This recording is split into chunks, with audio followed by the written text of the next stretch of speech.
I went to both my psychologist and my kinesiologist.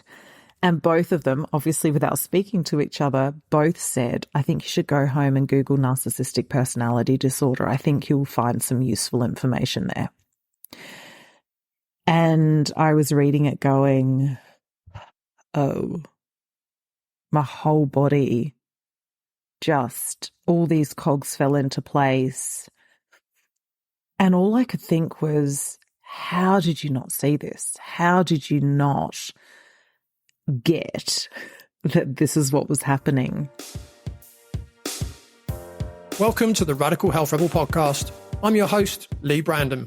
This work started for me several decades ago when I started to see the impact I could make on people, helping them to identify the root cause of their health problems that no doctor could figure out, including serious back, knee, shoulder and neck injuries, acne and eczema issues, severe gut health problems, even helping couples get pregnant after several IVF treatments had failed. And it really moves me to be able to help people in this way. And that is why I do what I do and why we have this show.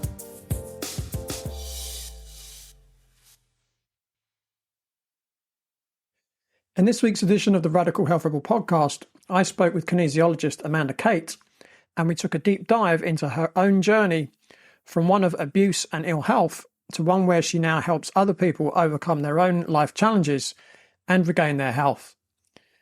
Amanda shared what kinesiology is, how emotions relate to physical pain and to gut health, why we listen to others rather than our own innate wisdom. We discussed intuition and how to use it effectively, living in accordance with our own goals and values, and how healing ourselves benefits the whole of society. I really loved this discussion with Amanda Kate, and I'm sure you're going to love it too. Amanda Kate, welcome to the Radical Health Rebel podcast. Thanks for coming on the show. Oh, thank you so much for having me, Leigh. I've been so excited to come and chat to you. Yeah, it's been quite a while, isn't it, since our initial discussion? So, I've been looking forward to it as well for, it's been a few months, isn't it? Yeah, it has. So, Amanda, to kick things off, could you share with the audience an overview of your own health journey and how you went from working in event management to where you are now as a kinesiologist, helping people overcome, a whole myriad of health challenges? Yeah, absolutely. So I had the normal growing up where I ticked all the boxes of good girl, white, middle class, Church of England raised, got good grades at school, went to university, worked for my dad for a bit, and then decided to go traveling. And during that time, I went to the UK. And during that time, partied quite hard, had a little bit of that, pendulum swing from having to be so tightly controlled as a child and, colour within the lines, so to speak, the socially acceptable lines of behaviour, to a bit of a blowout. And just a little while into that blowout where I was getting a little bit exhausted from so much partying and burning the candle at both ends, I ended up meeting my now ex-husband. And it was a tumultuous relationship from the start. There was a lot of explosive arguments and all of this. But he would always explain it away, and there was always excuses. There was always just some reason for me to stay. Anyway, I saw the red flags and I ignored them, and I stayed and ended up getting married, having 2 children, and we moved to Australia when his role was made redundant. And at that time, it was this real crunch time in our marriage. I thought, if I can get him away from his family, maybe I'll find different aspects of him. Maybe it will work for us. Maybe we'll be able to save our marriage. There was all of that, thinking involved. And needless to say, things did not change. And we went through quite a tumultuous time, which landed me in a really severe bout of chronic fatigue. Now, I didn't link the two to start with. It made no sense to me that my physical health would be impacted by the emotional and psychological abuse that I was going through. All I knew was that my marriage was toxic. My body was always exhausted. I wasn't processing food. I could have one bad day of food or drink and end up putting on like 2 or 3 kilos. And then it would take me all week to lose them. I'd have one blowout again and off we'd go on the same roundabout. I was putting on weight. I was bloated. I was tired. Just everything seemed to be going wrong. And what really kicked me over the edge was that my doctors were doing the blood test saying you're perfectly healthy, nothing wrong with you. You're the healthiest sick person we've seen, and all of these lovely things that they spouted. And I ended up going to see a gynecologist because I'd been suffering for 13 days a month with my menstrual cycle. So around 6 days in the middle of the month and 7 days at the end of the month, which for anyone out there, by the way, is not normal. And we do not have to put up with those things. And the gynecologist tried to put me on antidepressants because he said, you've tried everything else and we can't give you a hysterectomy because you're too young and it'll put you straight into menopause and age you 20 years. Now, that part I kind of agreed with, didn't really want bits whipped out of me that didn't need to be whipped out. And also, there was just this massive alarm system that went off going, surely antidepressants are not the only thing you have to do for me. And that really started me exploring natural therapies, because natural therapies was not something that I grew up with. It was not something that people like me went to. We went the Western medical model, but with them having no answers at all, it really pushed me that way. So I started seeing a naturopath and she got me off gluten and dairy, and I noticed a difference with the bloating pretty much straight away. Although dairy was more tricky, I found gluten very easy to give up. So I still convinced myself that whilst I gave up most dairy, I still could have that little bit of milk in my coffee and cheese. Clearly denial.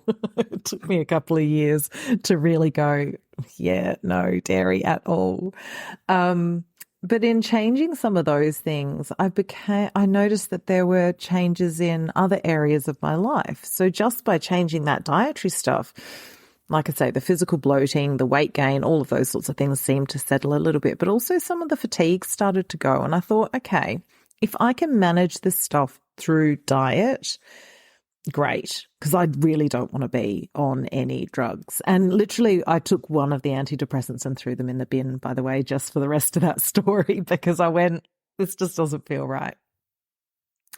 Fast forward then a couple of years of working with a naturopath and seeing my health semi-improve, but not really. My marriage was getting more and more and more toxic.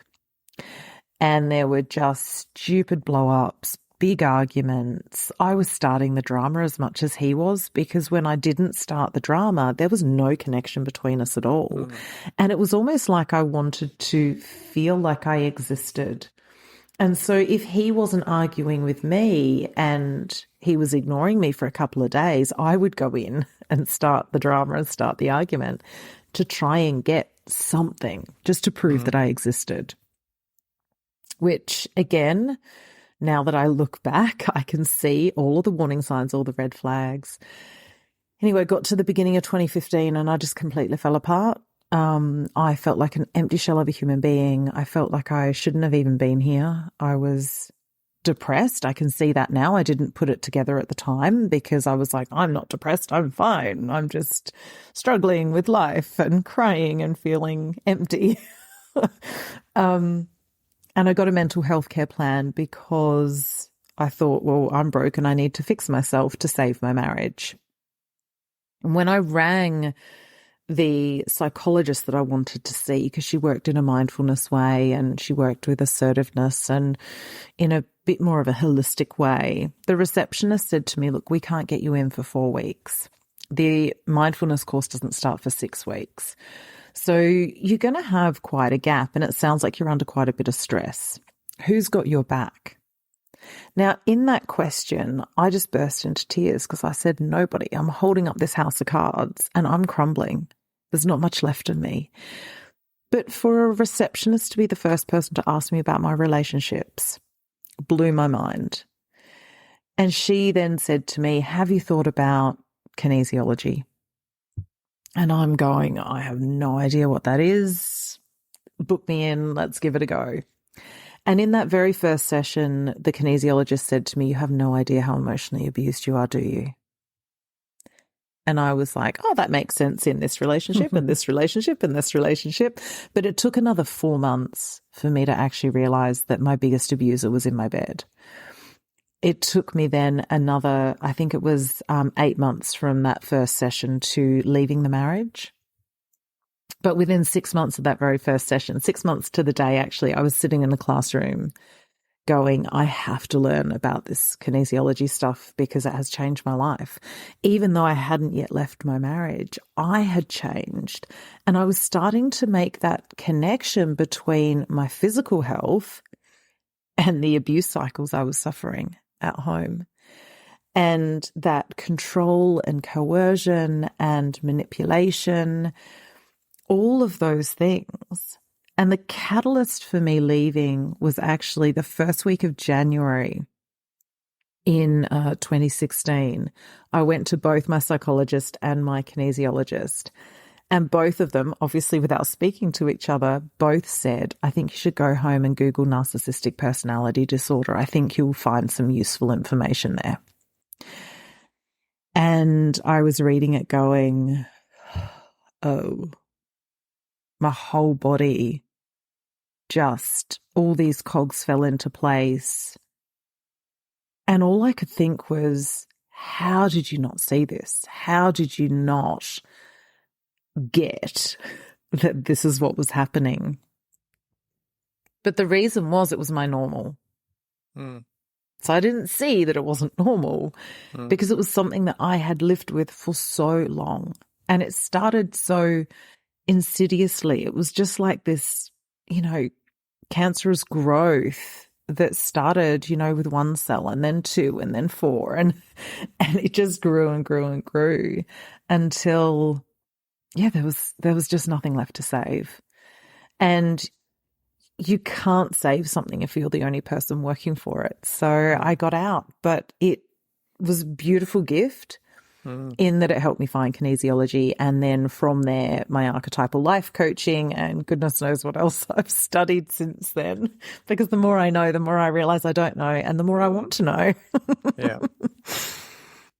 So when did you start studying kinesiology? It was the end of 2015. So October 2015, and I had my very first client at the beginning of the November in 2016. Okay. So I guess someone listening to this might be thinking, what is kinesiology? Can you describe what kinesiology is? Yeah. So kinesiology is a somatic therapy, which means that we work on releasing stress and trauma from the body. And it combines the Eastern wisdom with Western science. So the founders of kinesiology came down through that line of mesmerism, of Hahnemann, who did homeopathics. It came down the line of chiropractic, and it uses manual muscle testing.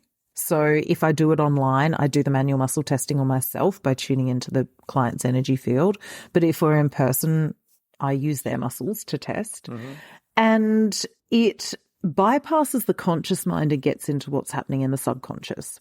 So if you imagine the wiring of your body, your nervous system, as, say, the wiring of a house. If you've got wires that aren't connected properly or that have got too much load, it's not going to be working very well. So if the signal is getting through the muscle clearly, then it's not stressful to the body. But if there's a stress there, it's like the signal gets interrupted and you can feel the change in the muscle tone. So we use manual muscle testing to bypass the conscious mind and go into the subconscious to find effectively the root cause of the issues that people are presenting with, whether that be physical, mental, emotional, spiritual. And we work on every single level of the body. We're not just looking at the mental mind or the emotional body or the spiritual self or the physical body. We're looking at the body as a holistic thing, entity. And any energetic disturbances are what we're looking to reharmonize, because the body can then access its own innate healing capacity. Mm-hmm. So do you have like a structure for asking the body questions? A lot of that, yes, we do have a structure. We have a protocol. And also the intuition comes into it. Mm-hmm. Based on what the client has been saying, what they've not been saying, the conversations that we've had, all of those different things all kind of tie into the session. And it's also about where the client is wanting to go as well. So if we think about kinesiology, what we do at the beginning of a session is we set a goal of what we're trying to achieve, and then we're clearing the things that are standing between us and the goal.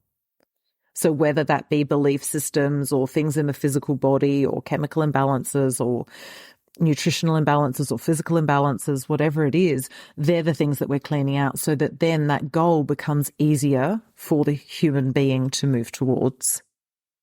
Gotcha. Mm. So when you went through the process yourself as a client, what were the outcomes for you? Oh my goodness, so many to name. I still get regular kinesiology sessions because kinesiology is about diffusing stress. And I don't know about you, but life is pretty stressful. And so I regularly get tuned up. I regularly am also looking for growth and expansion, of course, as well. So as much as I feel like I've healed from a lot of my traumas, there's also the growth and expansion aspect of the goals that I'm heading towards. And kinesiology is a great tool for that. But in broad terms, I have lost weight.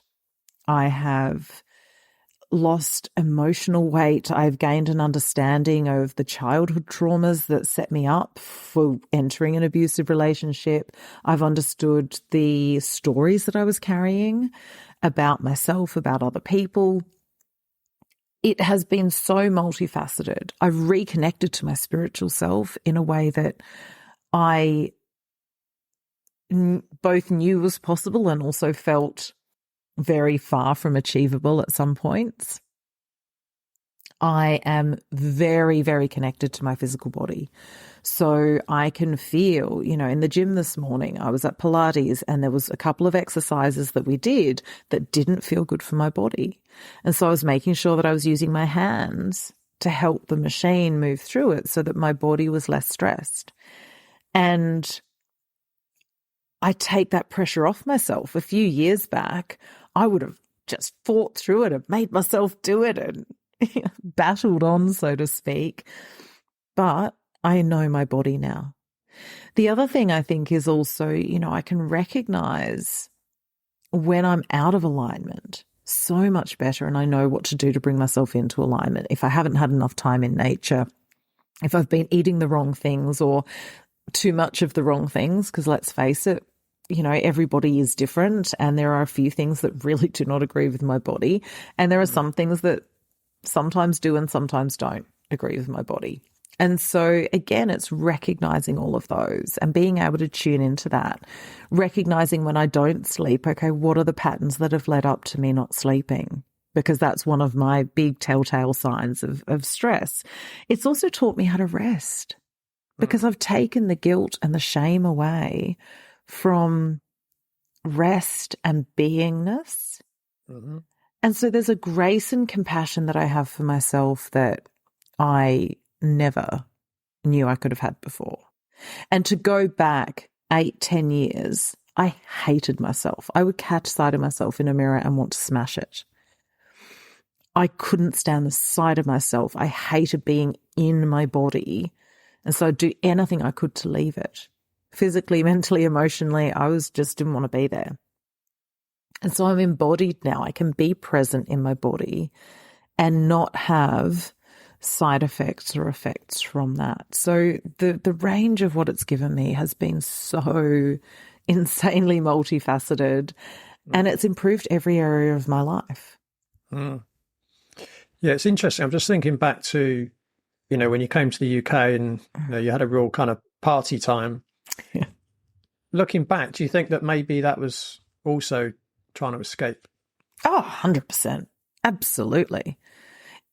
I never knew who I was because I was never allowed to explore that. Mm. And it's interesting. I think back now and I don't regret that party time at all. It was fun.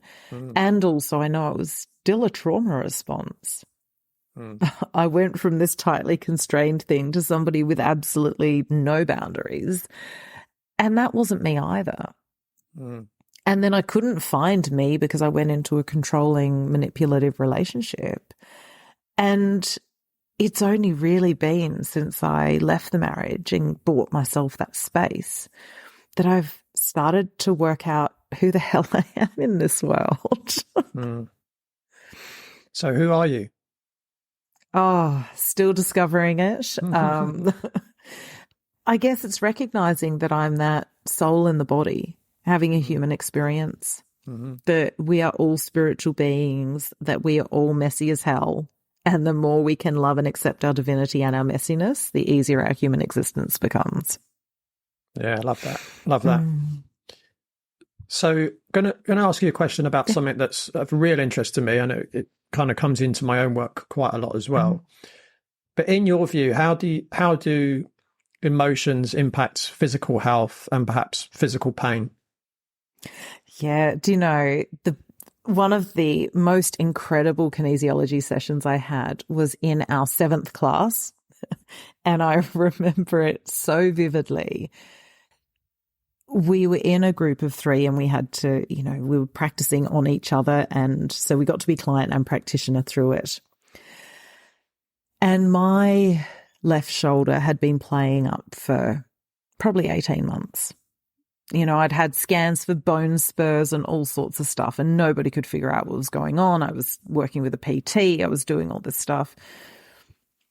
And through this process that we were practicing, they tested up the emotion as being self-respect. And that 18 months ago was really when I had given my marriage 6 months to see if it was going to last or not.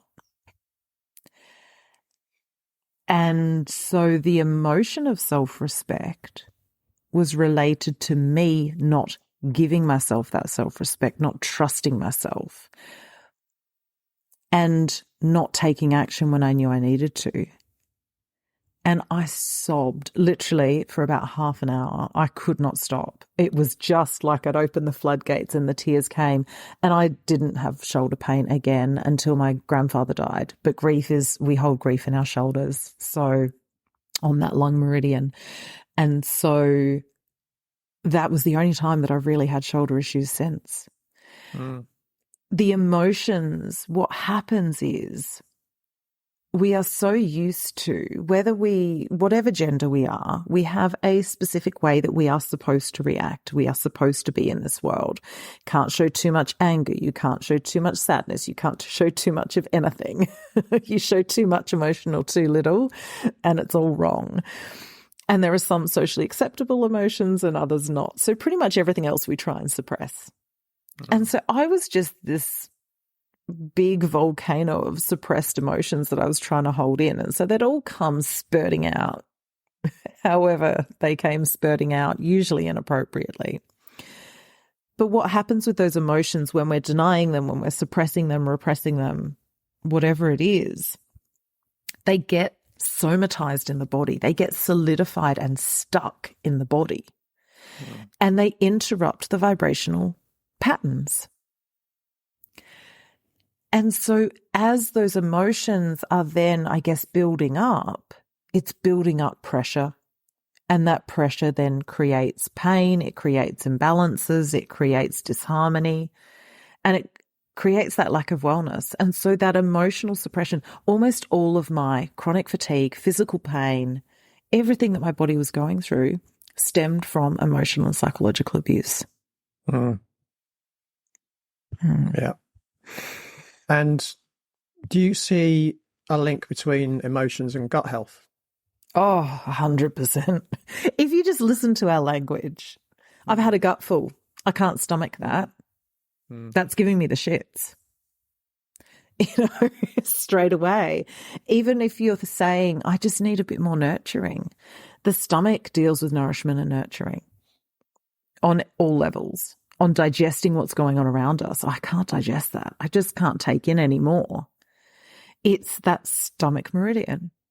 And then we've got, our small intestine. So if we can't digest what's going on around us, we're passing undigested stuff into the small intestine, which then your body can't absorb because it's like, I don't know what to do with this. You've got big chunks and all the rest of it. And then by the time it gets to your large intestine, it's fermented, it's toxic, it's been held onto too long. So if we listen to our language, we can often hear those bits coming into our conversation. And I know it sounds a bit gross, but I remember there was one month, I literally had diarrhea almost all month. I went into my kinesiologist. She said, "Who's giving you the shits?" And I said a name of somebody that I'd been having a few issues with. We cleared it and it all went back to normal. And I'm like, oh my God, that's just crazy. Mm. But yeah, there's so much emotional stuff that we store in our gut. Mm. Yeah, definitely. Catherine had always been fit and active when she suffered a debilitating back injury. She was barely able to get out of bed or walk without being in excruciating pain. She visited her GP, who prescribed anti-inflammatories, painkillers and muscle relaxants, and also referred her to an orthopaedic consultant. Catherine was bedridden for 10 days and subsequently could only get through the day with large doses of the prescribed pills. Catherine was diagnosed with a prolapsed disc at L3-4, and she was offered anaesthetic injections or spinal surgery. She was horrified and concerned that she would have constant back problems for the rest of her life. Catherine was miserable, could hardly drive, a day at work was agony, and any movements in bed were very painful. I carried out detailed postural assessments, muscle strength tests, and analysis of her movement patterns. I identified the biomechanical problems and prescribed a very specific exercise program to correct her posture, reduce her level of pain, and to prevent the injury reoccurring. After 5 weeks on the program, the pain had reduced hugely in her back, and Catherine stopped taking painkillers. After 10 weeks, Catherine was back jogging and doing more intensive exercise with absolutely no back pain, and she was so pleased that she was able to pick up her young son again. If you're suffering like Catherine was, and you'd like to find out more about getting to the root cause of your back pain, go to www.bodycheck.co.uk and request a consultation. Now, back to the podcast. And why would you say when you work on yourself, does it improve other areas of your life? My main value is self-mastery. So people talk about having your top 3 values and all the rest of it. I actually narrowed mine down to 1. I like to simplify wherever I can, and 3 was too many, and everything sat under that anyway. But the more I master myself, the more I understand human behavior, I understand trauma patterning, I understand what got me to where I am. And with that inward facing, I balance it with the external facing stuff. So if I'm having a problem in my relationship with my partner, who is chalk and cheese from my ex-husband, by the way. So another thing kinesiology gave me, I was able to actually welcome in a healthy relationship. But what will happen, for example, if we've been in an argument, I can actually sometimes stand in the argument and go, oh, this doesn't feel like our stuff. Hang on. Okay. I'll ask myself, how old am I right now? And an age will come up and I'll be going, okay, so what was going on for me then? What did I need? What can I? And I'll end up going, well, can we just back up a bit? Because I don't think this is about this. This is what activated this, but it's thrown me into here. Mm. And so there's this self-awareness that comes with knowing yourself that improves your relationship with other people. It improves your relationship with money. I remember writing a letter to money in one of my energetic, workshops. And I'd realized that I'd never respected it. I'd abused it, all of this. A few years later, I did the same exercise. And the experience was chalk and cheese because I respect those, because I respect myself more. I respect other people more. I respect energetic entities more. I respect everything more because I've built that within myself. And the same way that I've built self-love, it gives me the greater capacity to have love for others. Self-compassion allows me to have more compassion because I can see if somebody's acting unresourcefully, I recognize that in myself. And I can go, often I'll go, that's a trauma patterning right there. That's, but again, it's not for me to judge. It's just, and it's not for me to help fix. It's just for me to be able to have compassion when I interact with that person. Yeah, that's good. So in your view, why do people listen more to, say, external influences than their own internal knowing? That is definitely conditioning. If you think about it, when we're children, we are completely and utterly dependent on our parents for survival. And when we go to human beings in their very first, incarnations, we're tribal creatures. If we weren't accepted by the tribe, we were cast out into the wilderness and we would die. So everything that we do is conditioned for us looking at how the tribe are reacting, whether that be our family, community, society, church group, whatever, school, friends. We're looking at how they behave, how they respond to crises, how they deal with stress, how they deal with whatever, everything that comes into their life. And as we're looking at that, we are working out how we behave, how we act, how we interact, so that we stay as part of the tribe. When we get told off, for example, yes, you've got children who rebel and you've got children who comply. Both of those are responses to being told off so that we can hopefully still be part of that tribe. And so we're trained from very early on, not just socially, but physiologically, we are built to look outside ourselves for how we get to be a part of the tribe. What challenges us, I think, is that the system that we work under is all about comparison, competition. It is about there is one ladder, and for me to get to the next rung, I need to pull you off it and shove you down a rung. It's the power over structures, not power with, power to. So yes, all of these are breaking down at the moment. That's why there is this increase in, people like you and me doing this work in this world. There are some incredible people bringing light and harmony to the world because people are starting to realize that that doesn't work. But we are all swimming in that water of comparison and competition and power over. And it takes personal spiritual development work to be able to realize that there is something else that we could do instead of work within these systems. And part of that is going within. We don't get sat down around 16, 18 and go, you're going to be an adult soon. You actually have a lot of the answers for yourself within you. So how about before you come to me, before you go to a doctor, before you go to a teacher with your problem, have a sit with it. Feel into what you feel is the right thing for you. And then maybe come and speak to us and we can work out if that feels appropriate. We don't get taught that. It's just from this childlike behavior. We just get shoved out into the world and now you're an adult and off you go. See you later. And so we're very much trained to go outside ourselves rather than inside.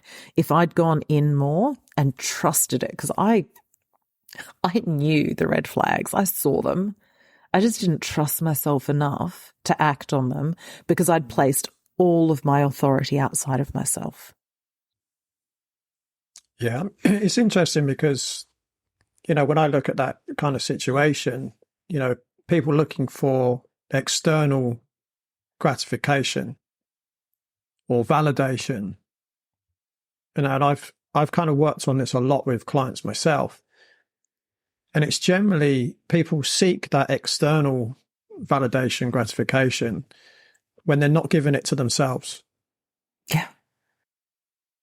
So, what I try to teach a lot of my clients is that if you can learn to love yourself, you don't need the external gratification or validation. Yeah. You simply don't need it. Yeah. in some situations, obviously, it's advantageous. If you're, for instance, you might be going for a job, right? Then yes, you want to impress someone else because they're in control of whether you get the job or not. But generally speaking, if you learn to love yourself, you don't really care what anyone else thinks. No. And that's a skill to build because, like I say, the conditioning isn't there from such a young age. Unless you were super lucky and had some really awake parents. That's not the conditioning we tend to get. And that's why I love the work that, so many different modalities are bringing into the world to allow people to start to remember who they've always been. Yeah. Which kind of nicely leads on to the next question to a degree. And that's about intuition. Yeah. So what's your understanding of intuition and how can we use that to improve our lives?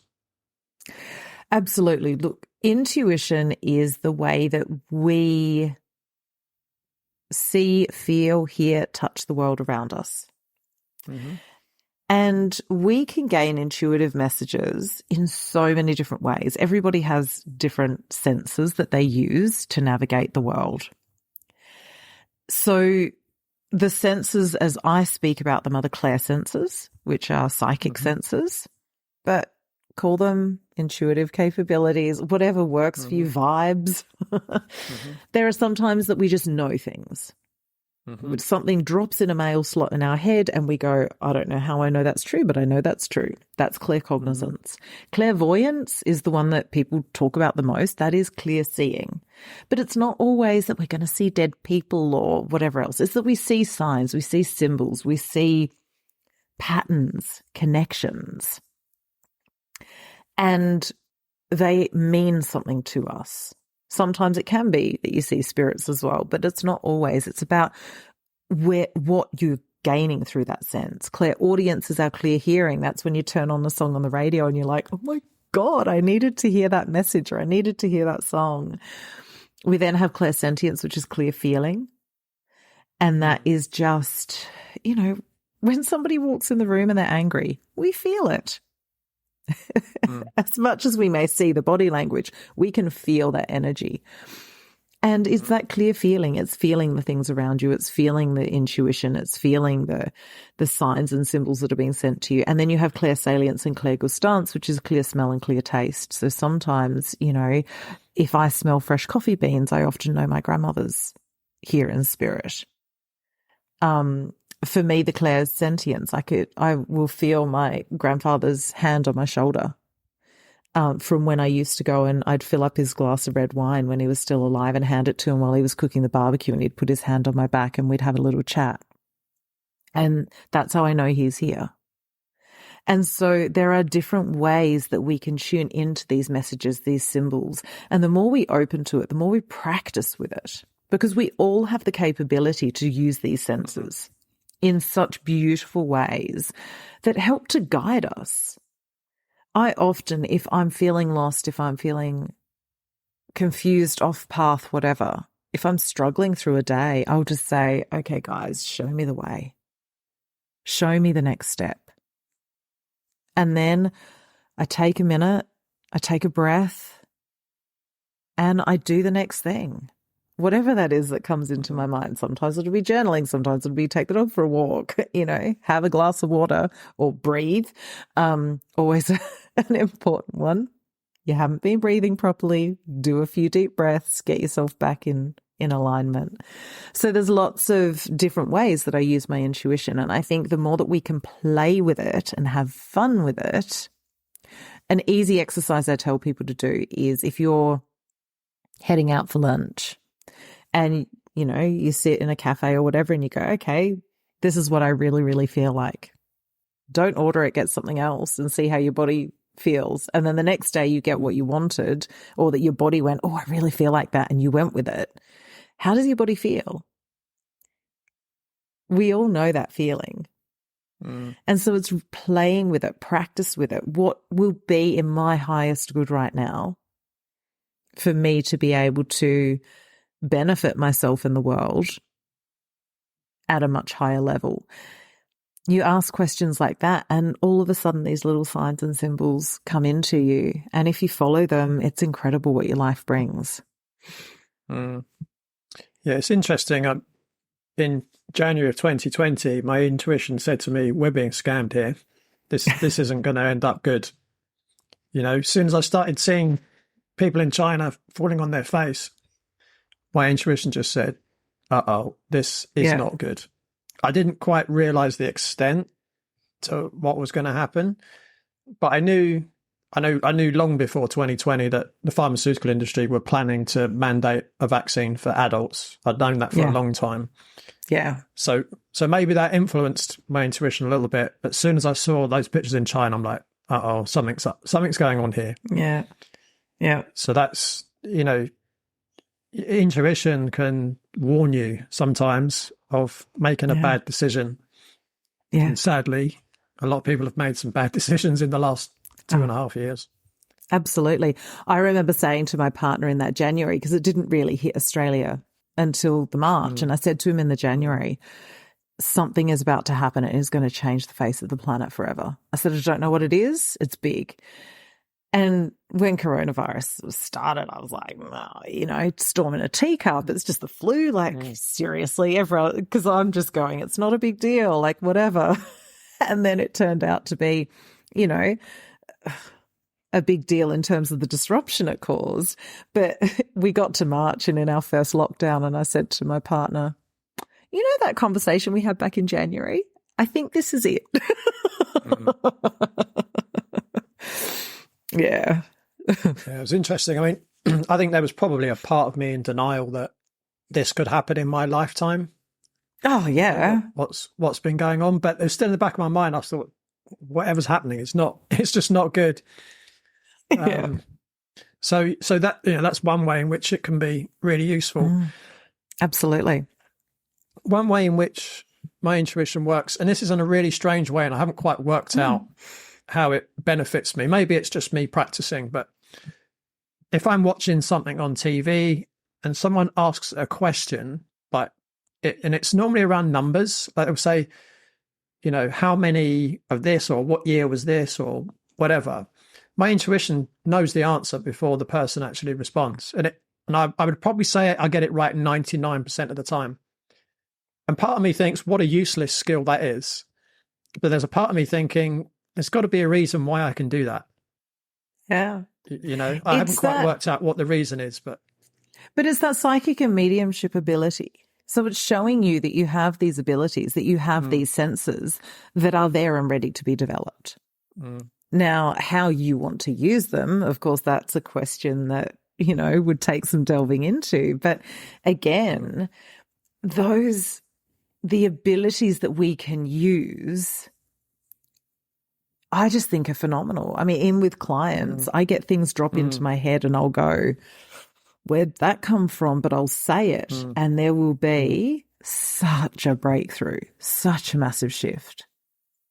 And they're the ones that I trust. The hardest thing for me to learn in kinesiology was to speak before I thought, because that initial bit is your subconscious, it is the psychic abilities, it is the intuition, it is the wisdom. The bit that is when we think about it, that's the logical mind. That is the brain going, well, this is what we've done before, so this is what's going to work this time. And it doesn't always work like that. So it's been the easiest and the hardest lesson is to speak before I think. Do you know what? That's interesting because, if you watch like a quiz show on TV or you're at a pub quiz or whatever, and they ask a question, it's like the answer comes in your head straight away. And then you start thinking about it and then you change your answer. But actually the correct answer was what you thought about immediately. Yeah.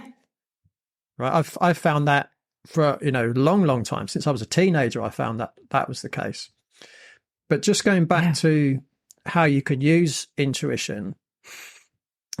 I was working with a client a couple of weeks ago and he said to me, I'm getting quite a lot of tension in the left side of my neck. And he said, I can stretch it. Doesn't make any difference. Like the pain's still there.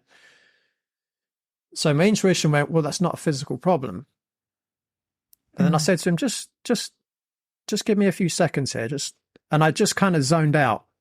That's how I would describe it. I zoned out. And I said to him, is your father still alive? And he said, no. I said, oh. And we'd never discussed this before. And I said, so tell me about your dad. And he said, well, he died when I think it was 21 or something. He had multiple sclerosis. When my client was 21, not his dad. And I said, okay, how old were you when he was diagnosed? And he said 9. I said, oh, okay. And these questions were just coming straight, I wasn't really thinking, they were just coming through me. And I said, so, what was life like between the ages of 9 and 21 for you? And obviously, there was obvious challenges. And then my intuition just said to him, there's something he needs to say to his dad. He needs to communicate something. Obviously, the neck is the 5th chakra, right? It was the chakra of communication. And then my intuition said, he needs to draw what he needs to communicate to his dad. So I set him some homework to draw a mandala and to write a poem entitled My Message to You. And then the next week we had another session. He showed me his mandala. He read the poem. And he said, I haven't had any neck tension since I did it. Yeah. Right. And that again goes back to that first question you asked me about, or one of the first questions you asked me about the emotions and how they impact the body. When we don't shift things like that, and we are terrible at doing grief in the Western world. We just don't do it well. And it's not always about death either. It can be life changes. It can be, missing parts of ourselves, especially, women who have had children and lost children and all the rest of it. Those changes in role happen and we don't grieve them. And so grief is a massive one that people have stuck in their bodies. And again, which side of the neck did you say it was? It was the right side. The right side. And again, the right is the masculine archetypally. The right side is the masculine, the left side is the feminine. So again, it makes sense. And there was something he needed to do. So again, take action, which, it's phenomenal. I love how the body speaks to us. Yeah, it's a pretty amazing machine, isn't it, really? Yeah. 42-year-old Chris came to see me whilst training for his first marathon. Initially, Chris wanted manual therapy on his calf muscles, which were taking a pounding from his long runs. I did recommend to Chris several times that he really needed a full exercise, nutrition and lifestyle program so he could complete the marathon in the quickest time and to minimize his likelihood of injury. However, 6 weeks from his first race, Chris suffered a debilitating back injury that meant he was unable to walk and was devastated that all his hard work had gone down the drain. Chris hobbled into my treatment room the next day to see if we could salvage the situation. I suggested to Chris that he do what I recommended all along, and if he did, he'd probably have a 50% chance of completing the marathon. So I've gave Chris a full physical assessment and then devised a comprehensive exercise, nutrition and lifestyle program. And full credit to Chris, he gave it 100%, totally dedicating himself to the program. Days before the race, Chris came to see me for a final tune-up and to ask whether I thought he was ready for the race. I suggested he start the race, but to stop if he felt any back pain, as there will always be other races. I received a text message from Chris the afternoon of the race to say that he completed it in 3 hours 42 minutes and he had no pain and had little to no muscle soreness.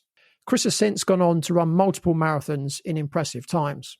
So if you're suffering from back pain that's preventing you from doing something that you love, why not arrange a consultation with me at www.bodycheck.co.uk so I can show you what's causing the problem and how you can get back to performing at your best. Now, back to the podcast. So, how would you say we can simplify our life and live in accordance with our own goals and values rather than other people's? I think one of the biggest things is to slow down. We are trying to run through we are actually designed to move at walking pace. That's how we are designed as human beings. And we hurtle through the world at, 40, 60, 80 miles an hour for you guys, kilometers an hour for us. And we can't take all that information in. We are constantly bombarded by phone dings and computers and all of these messages that are moving at such a fast pace. No wonder we're overwhelmed. We need to slow down and get back to nature. They are two of the biggest things that I set for homework for my clients. When you've got a few minutes in your day, go stand with your face in the fresh air. Doesn't matter how cold it is outside or how hot. Just go and, get the sun on your face, have a bit of fresh air, put your feet on the grass if you can. Taste your cup of tea or coffee when you're drinking it. Spend that time just slowing down. For me, that is one of the best ways to be able to tap into our intuition. It's one of our best ways to be able to tap into our body is by shutting some of that external noise out, shutting out some of that external distraction and going, okay, what's in my highest good right now? And I ask myself that question all the time. What's in my highest good? Because my highest good cannot be detrimental to anybody else, let alone to me. Otherwise, it's not the highest good. And so in using that question, it gives me that guidepost. Okay, or what's my next best step or whatever kind of works for you. And it's simplifying. Half of the stuff in our to-do list is only there because we've asked our brain to do a to-do list. And it's really good when we give it instructions like that. But you'll notice your to-do list grows and grows and grows and grows with stupid stuff that shouldn't even be on there. And half of it's, irrelevant. So, but the brain's done what it's been told to do. So we need to just go, okay, what's my next best step? And that's it. That's as far ahead as we need to get. Yeah, it's like, a lot of people are human doings rather than human beings, right? Yeah. Yeah. And we spend, over 95% of our time either in the future or in the past. And so we're what-ifing, what's going to happen, what could happen, what may happen, or, oh gosh, I regret that. That shouldn't have happened. I shouldn't have done that. I could have done this differently. And how much time is actually spent in the now, in the present. That's the other thing I've learned over my time of doing so much personal and spiritual development is to actually be here, to be present. It's such a gift because it means there is less stress, there is less anxiety, there is less depression because actually in this moment right now, I'm safe. There's nothing to be concerned about in this moment right now. Yeah, I mean, I often tell my clients that all there is now. Yeah. Right? The past doesn't exist now. The future doesn't exist now. The only thing that exists is now. Yeah. We know that about 90% of the things that humans worry about never actually happen. Yeah. Right? It's true, isn't it? Yeah. So why do you think that perhaps some people do live in accordance with someone else's goals and someone else's values rather than their own? I know from my own experience and from people in clinic, it is simply trying to be accepted, trying to feel belonging, trying to feel connection. It's feeling not good enough, feeling unworthy, feeling unlovable, feeling unsafe. In whichever way that is, whether it be emotionally, psychologically, physically, on whatever level, if we do not first have safety, if we do not first believe that we are worthy, that we are good enough, and if we have all those other belief systems sitting there, it really is hard to look inside ourselves for those answers. And especially if we've had challenging upbringings or relationships or whatever it is that where we had such dominating figures who were dictatorial, who told us that we were too sensitive, that we were, blowing things out of proportion, that, all of those messages that we get. It means that our natural instinct is, I don't know myself well enough. I don't trust myself. Therefore, I can't listen to that intuition. I can't listen to that. That's just ridiculous. That's not true. That's just my imagination. And we explain and, excuse it away because we've had that conditioning from day dot to say, you don't know yourself. And when we take it into that archetypal way, the world tells us that anything to do with our feminine aspect is dirty, it should be hidden away, it can't be trusted. So our intuition, our emotional self, all of those the bits that sit in the archetypal feminine are dirtied and poo-pooed away. And everything that sits in the archetypal masculine, the logic and the control and the organizing and that's all lauded as the only thing to be. But really, we need a blend of the two. We need to marry our internal masculine and feminine and express both in the world so that we can flow within a boundary, so that we can use our logical mind to organize our creativity, so that we've got a product to take into the world. And so it's really about marrying different aspects of ourselves together so that we can be more harmonious within and therefore express that harmony outward. Yeah, it's interesting. You spoke about the way that we're conditioned, and obviously that starts very early in life, normally, our parents, and then you go to school and, to get a gold star and to be a good little boy or a good little girl, you need to behave, you need to do what you're told. And then, if you're a religious person, you go to church and you've got a set of rules to follow. Yeah. And then you'll go to heaven. And if you don't, you're going to go to hell. Yeah. And then you get a job. And then to keep your job, you've got to please your boss. So we're constantly, as you said, we're pleasing others because we've been conditioned to believe that that's the way that we survive and that we get on in the world. Yeah. But actually, you're climbing that corporate ladder, but the ladder's up against the wrong wall, right? Yeah, and then absolutely. People get to the top of the ladder and they think, well, is that it? Yeah. Is that it? Yeah. And again, the first thing that I always work on with my clients is, well, what do you want to achieve?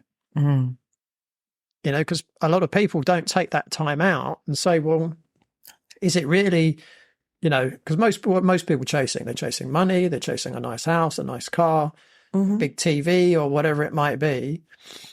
And then if they get all that stuff, and it could be a marriage and children, and they get all that, and then they're like, but I'm still not happy. Yeah. Yeah. And it's like, well, did you actually sit down and work out what it is you really wanted rather than what society told you would make you happy? Yeah. I call that the happiness of pursuit rather than the pursuit of happiness. So it's, I'll be happy when I get this. I'll be happy when this happens. I'll be happy when this happens. I'll be happy, after the promotion, after the engagement, after the marriage, after the first child, after the second child, after the new house, after the new couch, and yet people don't stop and go, oh my God, I achieved that. Like, that's really cool. And nobody goes, well, is that actually what I want? I ticked all the boxes. I had the marriage and the nice house and the 2 kids and the international travel and all the things. And I was miserable as hell because I wasn't living my life. I was living a prescription that society told me I should live.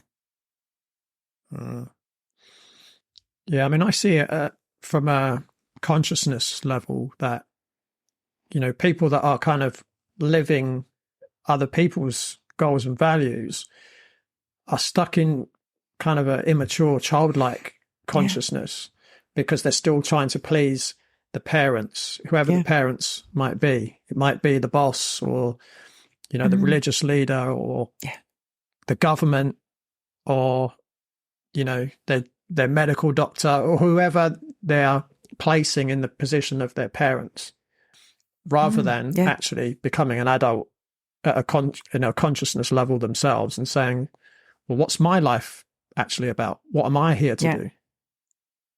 Yeah. And if you look at it in the hero's journey aspect, the child and the teenager are that first half of the hero's journey. It's the call to adventure. It's the, but most people live their life in there. And they refuse to go through the apostasis, which is the death to who they were, to be reborn as who they are going to be. They refuse to die to the child and teenager to become the young adult, mature adult. They refuse that test and they go back into childhood. And the people that I find that you do this for the longest, even when you've been healing, is your parents. The biggest changes you make, I sometimes find, they are the last ones that get to experience it because they know all the buttons to push to pull you back there. But when you make that decision to die to that childish behavior, to the teenage reactivity, and start to truly heal and take full responsibility for your life and ascend into that new place of being where you are the young adult, mature adult, and you go through that full development, there is so much magic there. It's insanely amazing. Yeah, and one of the downsides to being stuck in that childlike consciousness is that you're consciously wanting to be treated like a child. You're continually wanting to be parented. And when you're stuck in that consciousness, then you're likely to be fooled by people in positions of authority who tell you that there's this great threat, that it's going to kill you, and that we've got the answer and this is what you must do. Otherwise, you're going to die, or you're going to kill other people if you don't do what you're told, like a good little boy or a good little girl. Yeah. Right. So we live in a society where those that pull the strings are trying to keep us in that childlike consciousness. Absolutely. Because then you can be controlled like your parents used to control you as a child. Yeah. Yep. And it's all done through fear and power over. Yeah. So how does balancing our own individual selves benefit society as a whole? It's interesting. People used to, often throw that selfish card out. Oh, so selfish. But if you think about anyone who's called you selfish, and this comes from Abraham Hicks, it was like, whoa, that's mind-blowing. The people who call you selfish usually want you to do something for them that you are not willing to do or not able to do. So it kind of takes selfishness off the table, really. When we look at being selfless, it also does what it says on the tin. It makes less and less and less and less of ourselves. And that's what is purported to be the perfect way to be. That's how we all should be, is more and more selfless. But all that does is perpetuate resentment and bitterness because you're giving from an empty cup. When we work from this place of self-fullness, we give to people from the overflow. We work on ourselves. As I said to you with that value of self-mastery, it's not about me only looking at me. It is about me having greater compassion and empathy for others. It is about me having more acceptance of where other people are, less judgment. And I think the more that we can work on that self-improvement, the more we are able to give other people grace because we've extended it to ourselves. The same way that, you mentioned earlier about working on that self-love or any of those aspects. The more we work on those internally first, when we then turn them outwards, because you do see a lot of people in spiritual communities and around the world just navel gazing and looking in and looking in and looking in and looking in and looking in, which is great if we're gaining that self-awareness to then be able to take it out into the world and be a functioning member of society. That's the difference. We need to do the inner and the outer work and blend the two together from our own individual perspective to be able to do that growth, I think, in that balanced way, in that dynamically balanced way. Yeah, I mean, there's the old saying, isn't there? You can't give what you don't have. No. Yeah, right. absolutely. So if you develop yourself, let's take self-love as an example. If you learn to love yourself, you've got so much more love to give to others. Yeah, absolutely. If you're resenting yourself, what do you think you're going to do to other people? Yeah. Right. Yeah. And we see a lot of that, don't we? Yeah, absolutely. I mean, it's also a bit like, if you look at it from a financial situation, the more money you can generate in your own life, the more you can be generous, the more you can help others. Yeah. It's like, when you're on an aeroplane and they go through the safety demos at the beginning, and they say, well, in case of an emergency, make sure you always put your oxygen mask on first before helping others. And quite often when I'm coaching clients, particularly mothers that are of the Abrahamic religions, they often feel guilty by the fact that they've literally turned up for a coaching session. Oh, but I should be doing something for my children. And I have to explain to them, the best version of you will be a better mother than 50% best version of you. Yeah. And not only will you be able to parent better, the better person you are as an individual, but you'll also be a better example to your children. Because children don't necessarily learn from what you tell them. They generally learn from watching what you do. So if you're sacrificing yourself for your children are going to grow up to sacrifice themselves for their children, and you're going to have a dynasty of generations of people that are never living their own life. They're living it for other people. Which is what we're doing at the moment. And do we want to break that cycle, or do we want to start a new one? I've got two fabulous little stories of my daughter that explain that.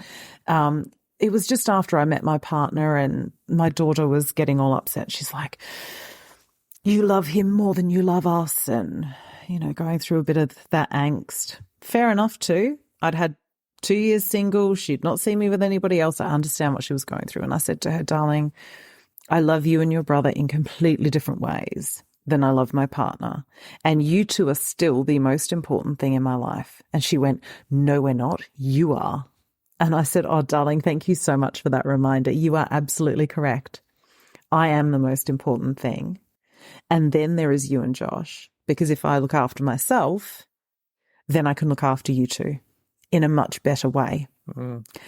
And also I can have this loving relationship that doesn't take any love away from you, because I'm building the love in myself, and I can love all of you in the way that you all need to be loved, because I have that capacity within me. But there was just that little petulance of, no, it's you love you. And the other thing was, when I launched my book, I was missing the fact that a couple of key people in my life hadn't even mentioned it, refused. They just don't want to know. Really, I kind of understand it, but they don't want to know that I've written a book. They don't want to know what it's about. They don't want to know anything. So clearly we're not at the book launch. But my daughter came up to me no less than about 4 or 5 times during that night, and she went, Mummy, I'm so proud of you. I cannot believe you did this. This is amazing. She was watching. She's been watching. And she makes those little comments all the time. She's watching me. She is watching the fact that if I come home on a Friday night and I say, guys, I'm cooking your dinner, but then I'm heading upstairs, I'm going to have a bath, and I'll see you guys tomorrow because I need to look after me right now. I need a rest. So I'm going to bath, read. I'll see you tomorrow. If you guys need me, come up. Not a problem. But I'm not coming back downstairs because I'm not fit for human consumption. And they have the permission then to give themselves that time out. They have that permission. I'm showing them how it's done. And they are watching, and I see it so often in just little things that they do. And I go, wow, that's phenomenal. And so, yeah, we need to be the example we want, because one of the questions that often I have to say makes my clients cry, not my intention, of course, but it's, it shows a little bit of the breakthrough, is, are you living the type of life you want your children to live? Mm. Would you want your children to be in a relationship like you're in? Would you want your children to be waking up and going to work feeling the way that you do? Mm. I know for me in my relationship, I would have been devastated if either of my children were being treated that way by a partner or treating their partner that way. It would have broken my heart. So why would I accept that for myself?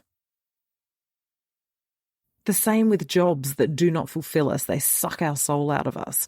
If we're feeling our soul being sucked out of our body, would we want that for our children when they go to work every day? So what are we showing them? It is so powerful to think about, because often we have that mobilization to change for other people first, and then we realize that it's actually kind of useful for us too. Yeah. Yeah, and again, what you've just been describing, it comes back to self-love, doesn't it? Yeah, absolutely. Yeah. And it's that saying that people say when they say that they would die for their children. Yeah, but will you live for them? Mm. Yeah, that's powerful. Mm. So, Amanda, a question I ask all of my guests: What's next for you? I actually have no idea. I have so many ideas and plans and intentions, and I don't know. Eventually I'll write a second book, because I've got notes in my bottom drawer that I've been collecting and adding to. So eventually there'll be a second book. I am working on my podcast at the moment, but I really, honestly, I'm just open to what the universe is delivering, if I'm truly honest. And my business changes all the time.